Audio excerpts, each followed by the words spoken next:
श्लोक 33 बघतोय आता आपण. महेश्वासो मही भर्ता श्रीनिवास सतांगतिः अनिरुद्ध सुरानंदो गोविंदो गोविदांपतिः. यातलं 181 नाम, श्लोकातलं पहिलं नाम महेश्वासः. ओम महेश्वासाय नमः. महानिश्वास इषुक्षेपो यस्य सह महेश्वासः. ईश्वास म्हणजे धनुष्य आणि महाईश्वास ज्यांचं धनुष्य कसं आहे, महान आहे, त्यांना महेश्वासः ही संज्ञा दिलेली आहे. भगवंताच्या धनुष्याचं नाम शारंग असंही आहे. पुढे आपल्याला 120व्या श्लोकात वर्णन येणार आहे. शारंग धन्वा गदाधरहा या नावाने, म्हणजे शारंग नावाचं धनुष्य धारण करणारा हा. कसं आहे तर महेश्वासः महान आहे असं याचं धनुष्य. महाईश्वास म्हणजे या धनुष्याची जी कमान असते ती महान असते आणि त्यावर लावलेल्या बाणाची फेक लांब पल्ल्याची आणि जोरदार असणारच. अर्थात असे मोठं धनुष्य पेलायला, दणकटही धनुष्य पेलून धरायला भुजदंड सुद्धा तेवढेच बळकट असावे लागतात, मोठे असावे लागतात. पूर्वीचे राजे लोकांजवळ असे धनुष्य म्हणजे महाईश्वास असायचे. गीतेच्या पहिल्या अध्यायाच्या युद्धवर्णनामध्ये महावीरांचं वर्णन करताना 17व्या श्लोकात आपण वर्णन वाचलंय. काश्यश्च परमेश्वास श्रीखंडीच महारथः अशा प्रकारची ती पहिली ओळ आहे. शिखंडी कसा होता, महारथी होता. आणि काशी राजा त्याचं धनुष्य कसं होतं, परमेश्वास श्रेष्ठ असं धनुष्य होतं त्याच्याजवळ. किंवा 4थ्या श्लोकामध्ये अत्र शूरा महेश्वासा भीमार्जुन समायुधी. पांडवांच्या सेनेकडून मोठी मोठी धनुष्य घेतलेले भीम अर्जुनासारखे शूरवीर आहेत असं दुर्योधन द्रोणाचार्यांना ओळख करून देतोय. यात सुद्धा महेश्वासः आलेला आहे उल्लेख, म्हणजे परमेश्वासः महेश्वासः असा उल्लेख 2दा आलेला आहे. खरंच ते पेरायला अजान बाहू लागतात असं माऊली वर्णन करताना सांगतात ज्ञानेश्वरीमध्ये. भगवंत तर त्याहूनही कितीतरी पटीने महाबलशाली महाबाहू असतील. त्यांच्या संहार शक्तीपुढे कोणाचाही निभाव लागणं कठीण आहे. अंतकांचाही तो अंतक होय. विश्वात असे स्थान नाही की जिथे भगवंताची पोच नाही. अर्थात भगवंत आपल्या शस्त्रांचा वापर अतिदुष्ट दुर्जनांसाठीच करतात. सागर पार लंका तिच्या कडेकोट बंदोबस्तात राहणारा तो अहंकारी लोभी सर्वत्र आतंक पसरवून देवदेवता ऋषीमुनी मानव सर्वांचं सामान्य जीवन त्रस्त करणारा, त्यांचे यज्ञ यागात विघ्न आणणारा रावण. आणि म्हणूनच तोही एका रामबाणाने गतप्राण झालाच ना. विश्वामध्ये असे कोणतेही स्थान नाही की जिथे भगवंताची पोच नाही. रामावतारातली ही कथा आपल्याला माहिती आहे. विश्वात असे काहीही नाही की ज्याच्या कालशक्तीच्या तडाख्यातून सुटले आहे. आमच्या सगळ्या देवदेवतांच्या हाती शस्त्र आहे. काही धर्मांध म्हणतात की सनातन हिंदू संस्कृती त्यांच्या देवदेवता अस्त्रशस्त्रयुक्त असल्याने हिंसक आहेत. धर्मांतरासाठी असे सांगून मग युवा पिढीला भरकवण्यासाठी हे काही बाई सांगत असतात. युवा पिढी सुद्धा मग बरेचदा अशा प्रकारचे प्रश्न उपस्थित करते की आम्ही तर अहिंसक सहिष्णू, मग देवतांच्या हाती शस्त्र का? पण दुष्टांचा संहार आणि सज्जनांच्या रक्षणासाठी देवता आपल्या आयुधांचा उपयोग करतात, बाकी वेळी नव्हे. यातून हेच घ्यायचे की व्यक्ती ज्ञानी असेल तो समृद्ध सशक्त असायलाच हवा, समर्थ असलाच पाहिजे. ज्ञानी आहे पण समर्थ सशक्त नसेल तर त्यांची समृद्धी मग ज्ञानाची असो की धनाची असो लुटल्या जातेच, त्यांना गुलाम बनवल्या जाते. आपल्याला माहिती आहे कित्येक वेळा कितीतरी ज्ञानी असे असतात पण त्यांचं ज्ञान आपल्याकडे ओढून घेणारे असे असतात दुष्ट बुद्धीचे बलवंत सशक्त लोक की त्या ज्ञानींना खच्ची करून टाकतात आणि त्यांचं सगळं ज्ञान आपल्या नावावर खपवतात. किंवा धनाचीही लूट होते आणि मग आपल्याला गुलाम बनवतात ते. समर्थ रामदासांनी म्हणून तर पराक्रमी तेजाचं स्फुल्लिंग असणाऱ्या रामरायाला आपलं दैवत मानलं. वीर हनुमानांचा आदर्श ठेवून बुद्धी संपन्न आणि बलसंपन्न त्यासम व्हायला हवे ही जागृती लोकांमध्ये आणली. तेव्हाच यवनाशी सामना करून आपण स्वराज्य आपल्याला मिळवता आलं. म्हणूनच आमचे आदर्श महेश्वासा भगवान विष्णू असावे, त्रिशूलधारिणी महाकाली दुर्गा माता असावी, गदाधारी हनुमान, पिनाकधारी भगवान शंकर हेच असायला हवे. वेळ पडली तर अन्यायाचा प्रतिकार करता यायलाच हवा हे शिकवणाऱ्या आपल्या देवता. आज महेश्वासा या श्री विष्णूच्या नामार्थ भक्तांना आमची वीरवृत्ती सतत जागृत राहायला हवी हे शिकवत नाही ना.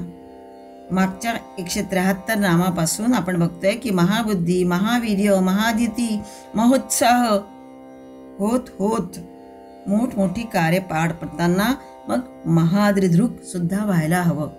वेळ पडली तर महेश्वासाप्रमाणे दुष्टांचा नायनाट करायला सुद्धा सतत पुढे असायला हवं हे शिकवणारी ही सगळी नामं आहेत. श्लोक 33 182 नाम बघतो आपण. महीभर्ता. ओम महीभर्त्रे नमः. एकार्णवाप्लुतां देवी महीं च बभारेती महीभर्ता.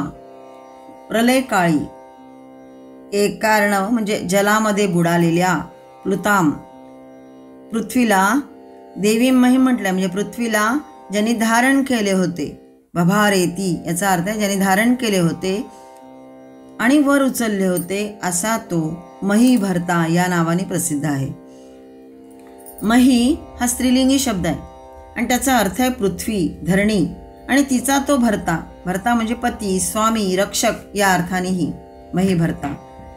धरणी मातेचं तो भरणपोषण करणारा, आधार देणारा तिला. पुराण वाङ्मयानुसार प्रलयकाळी त्यानेच परमात्म्यानेच तिला वर काढले होते. तसेच ही विशाल पृथ्वी सर्व जीवांना धारण करणारी म्हणून ती महत् पदवीस पात्र झाली आहे. खरं तर तिच्याहूनही मोठे ग्रहगोल आहेत पण तिथे जीव नाहीत, जीवनोपाय नाही. तो या महीवर म्हणजे या पृथ्वीवर आहे. जीव आहे, जीवनोपाय पण या पृथ्वीवर आहे. अशी तिची महती आहे आणि तिच्याहूनही परमात्मा कसा आहे, महत्तर आहे. कारण तो तिचा भर्ता आहे, तिला निर्मिणारा आहे, तिला उर्वर बनवणारा आहे, तिच्या ठाई आपले बीज पेरून तिला सस्य श्यामल बनवणारा आहे आणि म्हणून तो तिचा भर्ता आहे. सर्व जीवांचा पिता आहे. 15व्या अध्यायामध्ये भगवंत म्हणतात 13व्या श्लोकात की गामा विश्वच भूतानी धारया मेहमोजसा. गाम म्हणजे पृथ्वी आणि गाम ही त्याची द्वितीय विभक्ती आहे. इथे प्रवेश करायचा त्याची द्वितीय विभक्ती वापरतात म्हणून गाम म्हटलंय. गाम हे पद आलंय. गाम आविष्य म्हणजे पृथ्वीमध्ये मीच शिरून. अहम ओजसा म्हणजे माझ्या तेजानी, माझ्या शक्तीनी सर्व भूतानी धारयामी, सर्व भूतांचं धारण पोषण मी करतो. म्हणून पृथ्वी मातेची क्षमता कधी नष्ट होत नाही.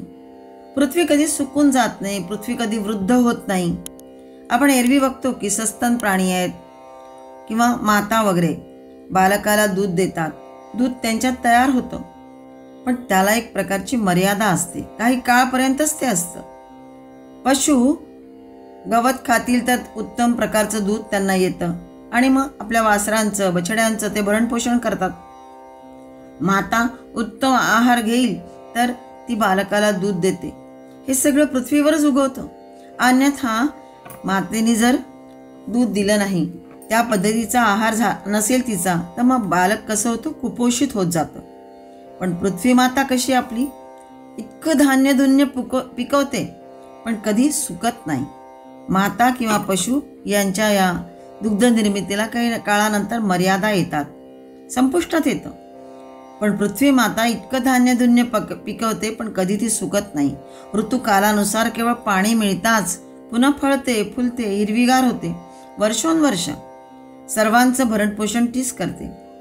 पुराणांतर्गत कथेमध्ये आपण वाचलंय की हिरण्याक्ष, हिरण्यकश्यपू, बली यांच्या कथेतून की त्यांनी पृथ्वीला आपली मानून तिच्यावर वर्चस्व गाजवू लागले होते. पण भगवंतांनी या तिन्ही तामसी, राजसी आणि सात्विक अहंकारींना दंडित केलं आणि त्यांना शिकवण दिली. पृथ्वी परमात्म्याजवळ राहते म्हणून ती सुरक्षित आहे आणि वेळोवेळी भगवंत अवतार घेऊन तिचं रक्षणही करतात. श्री विष्णूंच्या दशावतारी स्तोत्र हे कसं तर रक्षण करणार आहे श्री विष्णू. तर गीत गोविंद हे जयदेव यांच्याद्वारा रचलेलं स्तोत्र आहे. त्याच्यातला एक श्लोक कसा आहे बघूया आपण की वेदान उद्धरते जगन निवहते भूगोल मुद्बिभ्रते दैत्यम दारयते बलिम छलयते क्षत्रम क्षयम कुर्वते पौलस्त्यं जयते हलं कलयते कारुण्यमातन्वते म्लेच्छान्मूर्छयते दशाकृतिकृते कृष्णाय तुभ्यं नमः. हा कसा आहे विष्णू, कसा आहे कृष्ण? तर यांनी असे हे 10 अवतार घेऊन कसं सगळ्यांचं रक्षण केलेलं आहे अशा अर्थाने. वेदान उद्धरते, वेदांना त्यांनी पुनर्जीवित केलं मत्स्यावतार घेऊन. जगन निवहते, संसार जीवित ठेवण्यासाठी पृथ्वीला वराहावतार घेतला आणि वर काढलं. भूगोल उद्बिभ्रते अशा अर्थाने.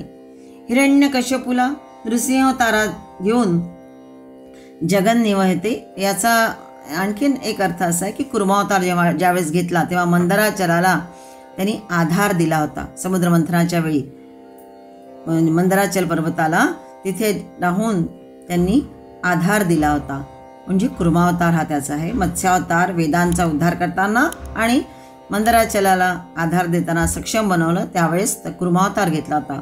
भूगोल मुद्बिभ्रते, नंतर पृथ्वीला त्यांनी वर काढलं, त्यावेळेस तो वराहावतार आहे. दैत्यम दारयते, हिरण्यकश्यपूला नृसिंहावतार घेऊन त्याचं मर्दन केलं. बलिम छलयते, वामनावतार घेऊन कपटांनी बलिराजाला पाताळात ढकललं. क्षत्रम क्षयम कुर्वते, परशुरामावतारात त्यांनी क्षत्रियांना नष्ट करून योग्य तो धडा शिकवला. पौलस्त्यम जयते, पौलस्त्यांचा उत्तराधिकारी जो रामावतार घेतला आणि जय मिळवला. रावणावर त्यांनी जय मिळाला. ज्याने रावणाने अत्यंत सगळ्यांना त्रस्त करून टाकलं होतं, सगळ्यांचं जीवन, त्याच्यावर जय मिळवला. हलम कलयते, बलराम रूपात त्यांनी हल चालवणारा असा तो झाला. कारुण्य मातन्वते, बौद्धावतारामध्ये अहिंसा, दया, करुणा यांचा विस्तार करणारा असा हा. आणि म्लेच्छान मूर्छयते, विभेदक जातींना, म्लेच्छ या ठिकाणी यवन असा अर्थच केवळ नाही आहे, तर कल्की अवतारामध्ये विभेदक ज्या जाती आहे त्या जातींना असा हा नष्ट करणाराही म्हणूनही प्रसिद्ध आहे. कल्की अवतार जो त्याचा आहे तो असा हा दशाकृतिकृते, दशावतारी असा हा कृष्णाय तुभ्यम नमः. सगळ्यांचं रक्षण करणारा तोच भगवान विष्णू होय. सर्वांचा स्वामीही तोच आहे, सर्वांचा भरण पोषण करणारा म्हणून भरताही तोच आहे. आणि महीचा भरतार, भरतार म्हणजे पती या अर्थाने सुद्धा तोच आहे, म्हणून मही भरता याही नावाने प्रभूला संबोधलं जातं. श्लोक 33 183 नाम. श्रीनिवासः. ओम श्रीनिवासाय नमः. यस्य वक्षस्य न पायिनी श्रीर्वसति सह श्रीनिवासः. वक्षस्य अनपायिनी म्हणजे कधी नष्ट होणारी, ज्यांच्या वक्षस्थलाच्या ठिकाणी कधीही नष्ट न होणारी श्री वसती म्हणजे श्री निवास करते, तो श्रीनिवास म्हणून ओळखला जातो. श्री श्रीपती, लक्ष्मी, नारायण, शक्ती, शक्तिमान कधी वेगळे असू शकत नाही, युगल स्वरूपामध्ये नेहमी असतात.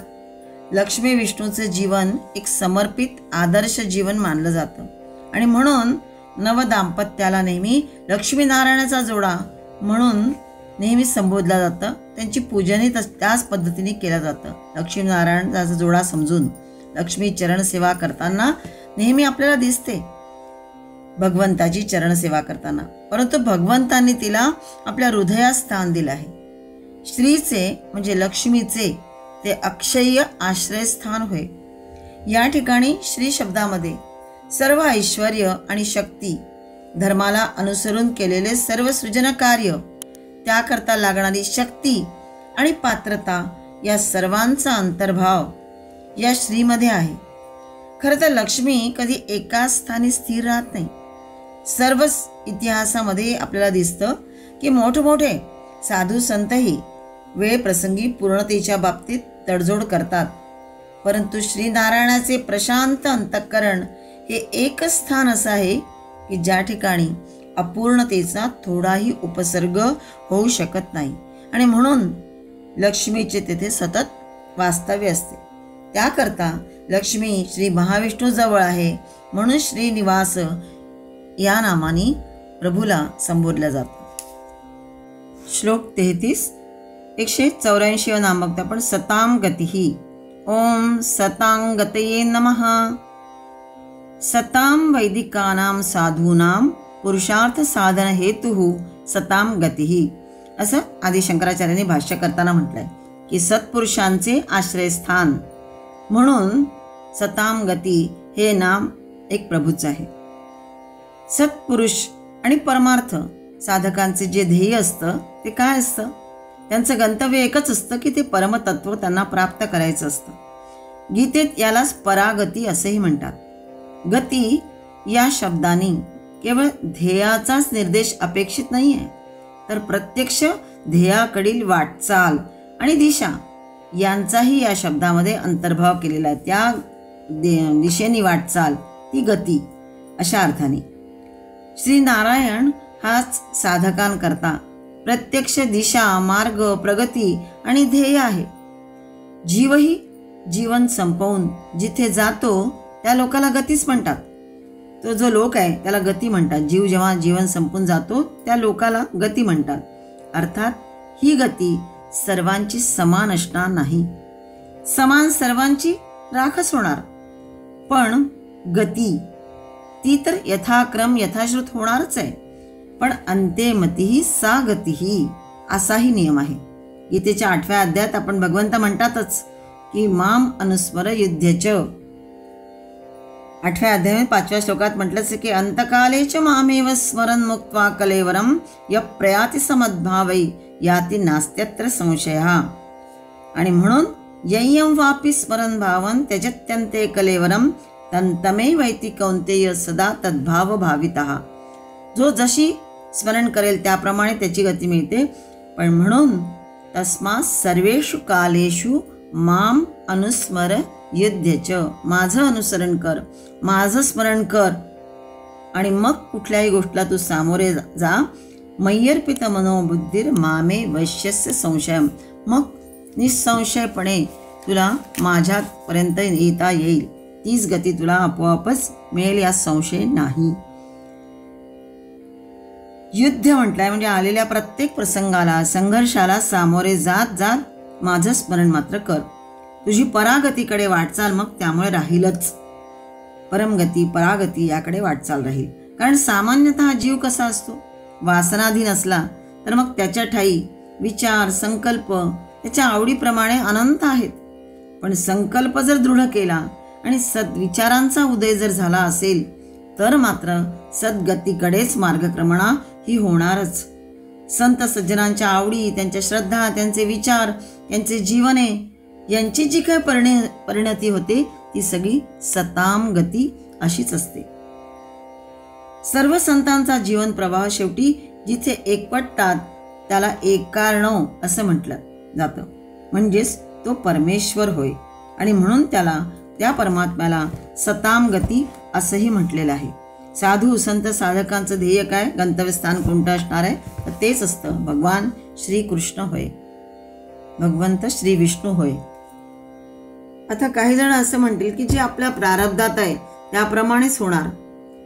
पण ज्योतिषशास्त्राचे जे तज्ज्ञ आहेत, शास्त्रज्ञ आहेत ते काय म्हणतात ते बघूया. की भारतामध्ये जे काही ज्योतिषशास्त्र झाले, जे काही तज्ज्ञ शास्त्रज्ञ झाले त्यातले आद्य ज्योतिष्यकर्ता कोण कोण आहेत तर वराह मिहिर, नंतर आर्यभट्ट ज्यांनी खगोल आणि ज्योतिषशास्त्राचा अभ्यास केलेला आहे सगळ्या, आणि तिसरे आहेत पराशर, व्यास महर्षींचे पिता, ज्यांनी ज्योतिषशास्त्राचा पाया घातलेला आहे. आणि बृहत पराशर जे होराचे म्हणजे होराशास्त्र कुंडलीचे तज्ज्ञ आहेत. या ज्योतिषशास्त्रात असं सांगितलं आहे की 3 गोष्टी मनुष्याला सामान्यातून असामान्य बनवतात. कोणत्या 3 गोष्टी तर एक वीर्यक्षेत्र म्हणजे माता पिता तुमचे कोण आहेत. दुसरं म्हटलेलं आहे म्हणजे माता पिता कोण आहे तर वीर्यामध्ये पुरुष आणि स्त्री 2 गोष्टी येणार. दैवी संतान निर्माण करायची आहे हा हेतू जर असेल तर मग असामान्य जीव जन्मतो. पण साधारण संकल्प असेल, साधारण मनात विचार असेल तर त्या ठिकाणी संतती ही साधारणही होऊ शकते. दुसरं म्हटलंय प्रसूतीचा समय म्हणजे ग्रह दशा सर्व जर योग्य असेल तर दैवी गुण घेतलेलेच मूल जन्माला येतं, तो जीव तसा जन्माला येतो. आणि तिसरा आहे संगती. संगती जर सत असेल तर संस्कारांनी सुद्धा सतकडे वाटचाल होऊ शकते. म्हणजे जीवाची वाटचाल सत्संगतीने चांगला सन्मार्ग जर असेल तर त्या ठिकाणी त्याला त्याची योग्य त्या दिशेकडे वाटचाल होऊ शकते. कारण माता पिता कोण असेल किंवा प्रसूतीची वेळ काय असेल हे जरी प्रारब्धाने असेल, कारण आपण ठरवू शकत नाही आपल्या माता पिता कोण असणार किंवा आपल्या प्रारब्धात आधी काय लिहिलं असेल, कोणतं संचित असेल, पूर्वसंचित, हे काही आपल्याला माहीत नसतं. पण सत्संगती मात्र आपल्या हातात असते आणि तिकडे मात्र आपल्याला वळता येतं. सद्ग्रंथ वाचन, सत्संगती, योग्य ते मार्गदर्शन जर आपल्याला मिळत असेल तर त्यावर श्रद्धा ठेवलीच पाहिजे. मग त्या मार्गदर्शनातून स्वतःचे गुण विचार फुलवता येतात, आपल्यातले दोष दूर करता येतात. सत्संगती, पूर्वकर्म, प्रारब्ध सगळं बदलता येऊ शकतं असं सांगितलेलं आहे. त्याला सतनामाशी सतत जोड हवी, सतनामाची सुद्धा सतत जोड हवी. जसं सत्संग हवा, मार्गदर्शनही योग्य हवं, पण नामही सतत मुखामध्ये सतनामच असलं पाहिजे. सतनामाशी सतत जोडलं जाणं म्हणजे सुद्धा सत्य स्वरूप भगवंताशी जोडले जाणे होय. मग तो कधी आपल्याला अधोगतीकडे जाऊ देत नाही असंही सांगितलेलं आहे. आणि म्हणून ही सुद्धा एक प्रकारची सताम गतीच होय. म्हणजे योग्य गतीकडे आपली वाटचाल सुद्धा सामान्य जीव असामान्यत्वाकडे जाण्यासाठी होऊ शकते. बाकी सत्पुरुषांचं आश्रयस्थान जे आहे त्याला सतामगती म्हटलेलं आहे. ते म्हणजे हे परमेश्वराचं, भगवान विष्णूंचं एक नाम आहे. श्लोक 33, 185 नाम बघतो आपण. अनिरुद्धः. ओम अनिरुद्धाय नमः. न केनापि प्रादुर्भावेषु निरुद्ध इति अनिरुद्धः. प्रगट होताना कोणाकडूनही अडवल्या न जाणारा तो अनिरुद्ध. रुद्धचा अर्थ आपल्याला माहिती आहे. रुद्ध म्हणजे अडणे, अवरोध, अडवणे अशा अर्थी. इथे निरुद्ध म्हणजे सुद्धा निरोध, म्हणजे निरोध केलेला, अडवलेला अशा अर्थाने, पण अ लागलाय आधी. निरुद्धचा अर्थ अडवलेला किंवा अडणे अशा अर्थाने, पण अ जर आधी लागला असेल तर न अडवल्या गेलेला असा अर्थ इथे घ्यायचा. म्हणून अनिरुद्ध, जो कोणाकोणही अडवल्या जात नाही. योगाची व्याख्या करताना चित्तवृत्तीचा निरोध अशी केलेली आहे. जिचा निरोध होतो ती शक्ती, निरुद्ध शक्ती नष्ट होते. शरीराचा नाश झाला तरी ही जी अदृश्य वासनामय लिंग शरीर जे आहे ते नाश पावत नाही. ते लोकांतरास जाते येते, पुन्हा पुन्हा जातं आणि येतं असं सांगितलं जातं. पण ज्ञानाने त्या वासना जर नाहीशा झाल्या म्हणजेच त्या लिंग शरीराचाही मग निरोध होतो. पण तरीही कारण शरीर शिल्लक राहतच. तेही परमात्मा ज्यावेळेस कल्पांती विश्वसृष्टी गिळून केवळ निरुपाधिक होऊन स्वस्थ असतो तेव्हा निरुद्ध होतो. म्हणजे निरुद्ध होते ते शरीर, कारण शरीर, परमात्मा नव्हे, कारण शरीर निरुद्ध होते. ही जी निरुपाधिक केवळ स्वरूप आत्मसत्ता आहे तिचा कधीही मात्र निरोध होत नाही. ही जी आत्मसत्ता आहे तिचा मात्र कधीही निरोध होत नाही. लिंग शरीराचा, कारण शरीराचा सुद्धा शेवटी होऊ शकतो, पण याचा नाही. आणि म्हणून तीच एकमात्र अशी शक्ती आहे जी अनिरुद्ध होय. ज्याला कोणीही कधीही विरोध करू शकत नाही, अडवू शकत नाही. सर्व निर्मित जड चेतन वस्तूंमध्ये केवळ परमात्म्याचीच इच्छा अप्रतिहतपणे कार्य करत आहे. पुराणामध्ये सुद्धा असं आढळलंय की भगवान विष्णूंनी अनेक अवतार घेतलेले आहेत आणि त्यामध्ये वेगवेगळे आकार धारण केलेले आहेत. सर्व अवतारामध्ये ते विजयी झालेले आहे. ह्याकरता त्यांची शक्ती कशी आहे? अनिरुद्ध असं, म्हणून त्यांचं एक नाम अनिरुद्ध असं आहे. श्लोक 33, 186 नाम बघतो आपण. सुरानंदः. ओम सुरानंदाय नमः.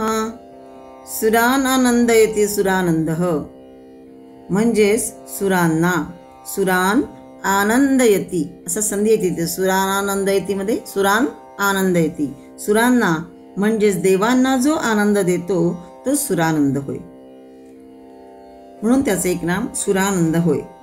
कोणी कितीही दुःखी असला तरी केवळ निरानंद असा जीव सापडायचा नाही.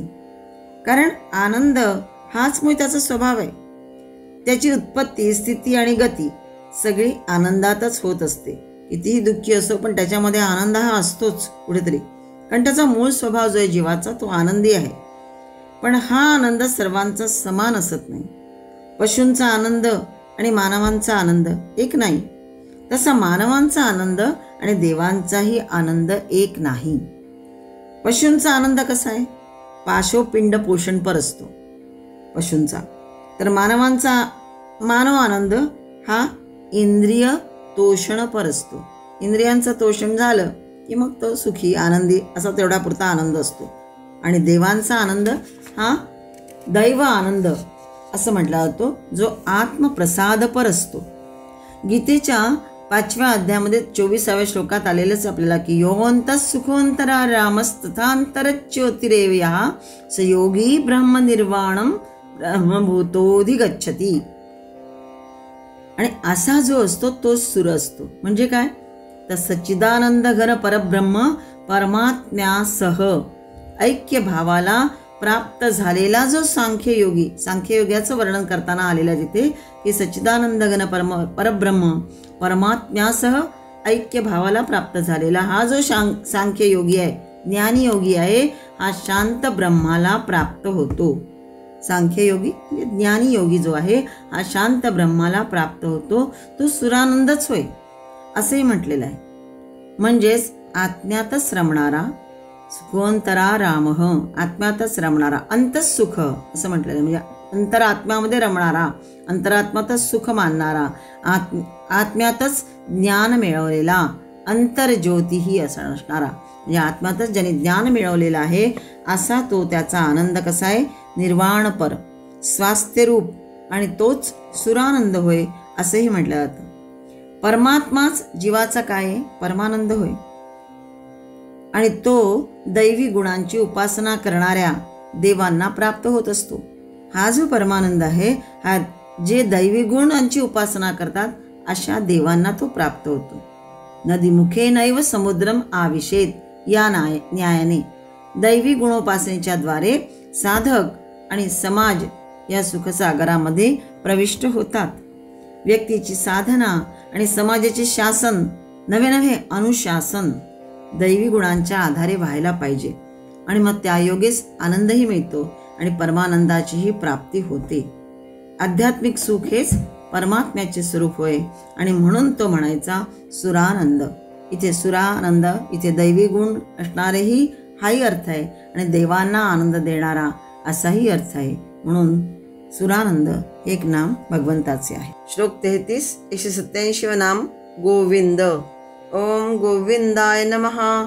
नष्टां वै धरणीं पूर्वम् अविन्दत् यद्गुहागतां गोविंद इति तेनाहं देवैः वाग्भिः अभिष्टुतुः इति मोक्षधर्मवचनात् गोविंदः.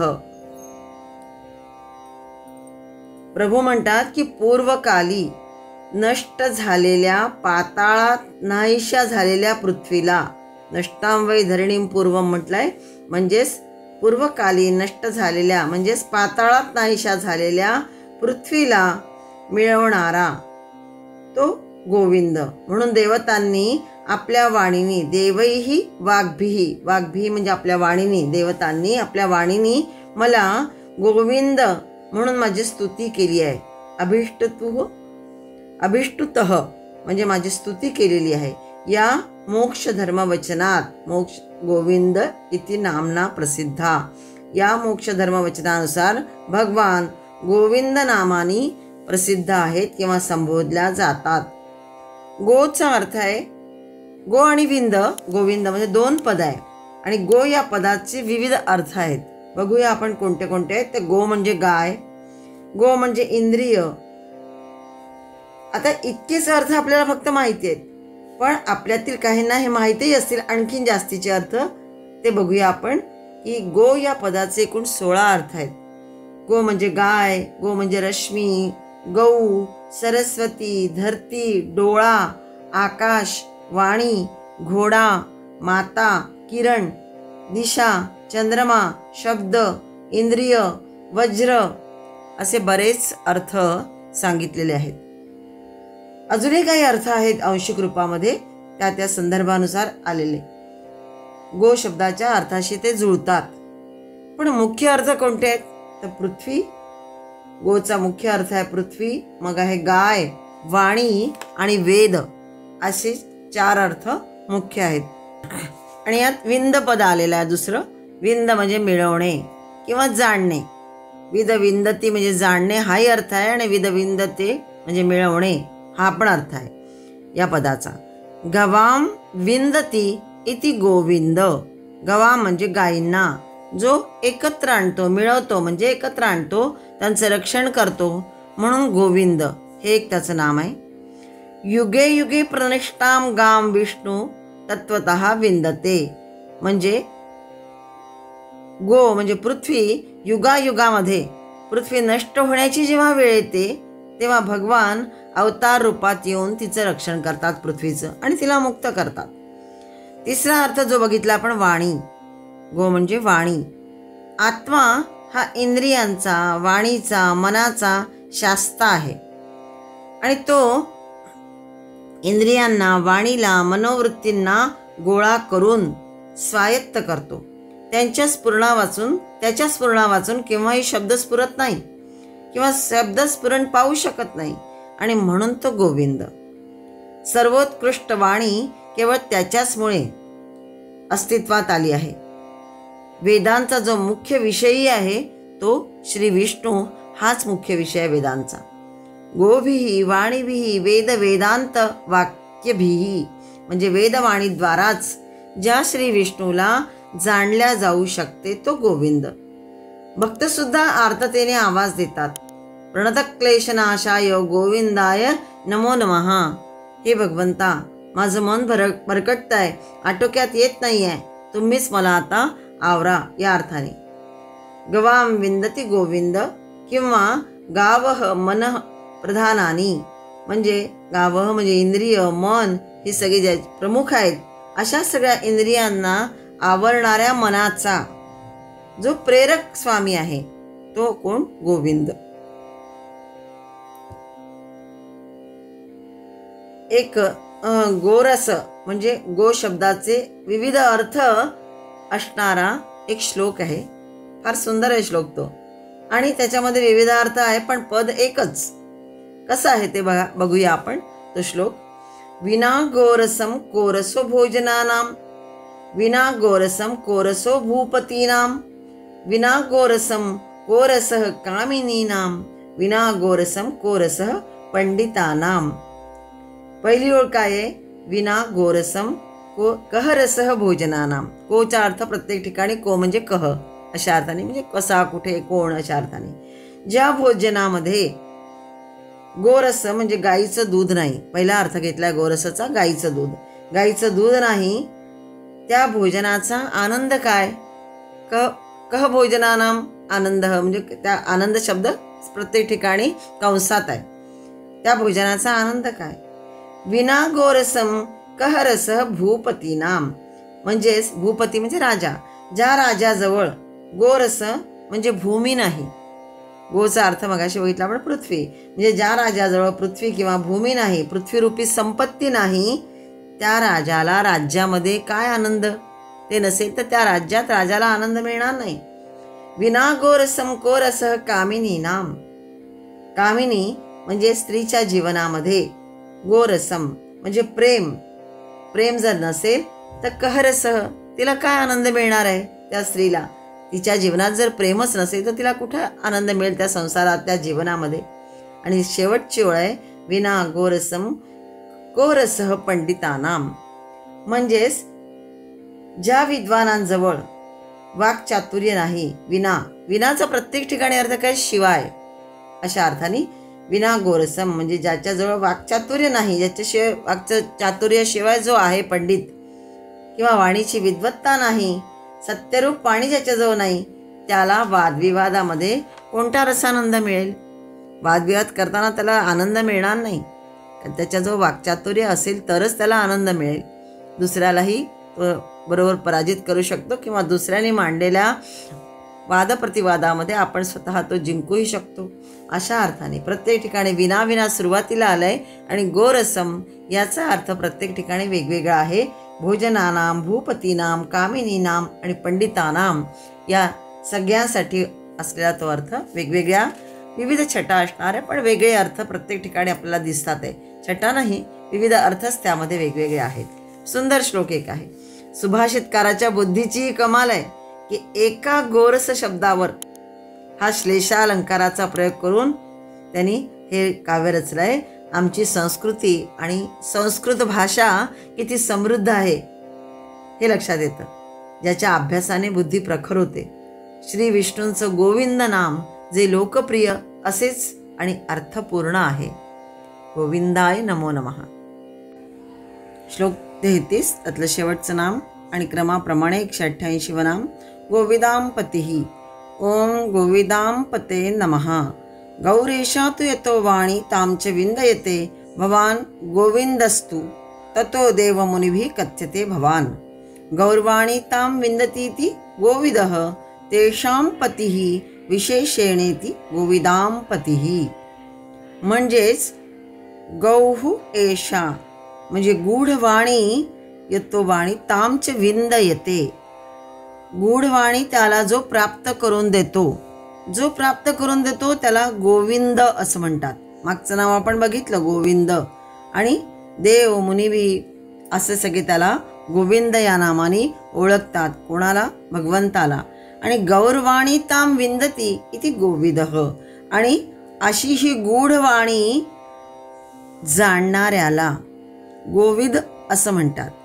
गूढवाणी जाणणाऱ्याला गोविद म्हणतात. आणि तेषां पतीः विशेषेण इति गोविदांपतीः. त्याचा जो पती, त्याचा जो स्वामी तो गोविदांपतीः असं म्हटलंय. इथे गोविंद नाही म्हटलंय, गोविदाम म्हणजे गूढवाणीला जाणणारा, आणि त्याचा जो स्वामी तो कोण? तर भगवान श्री विष्णू, त्याला गोविदांपतीः असं म्हटलंय.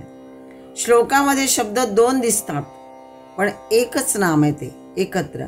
गौचे पुष्कळ पर्यायवाची अर्थ आपण बघितले आधीच्या शतकात. मंत्रद्रष्टे ऋषी अगर प्रज्ञावान महात्म्यांचाही हा कोण आहे? स्वामी आहे.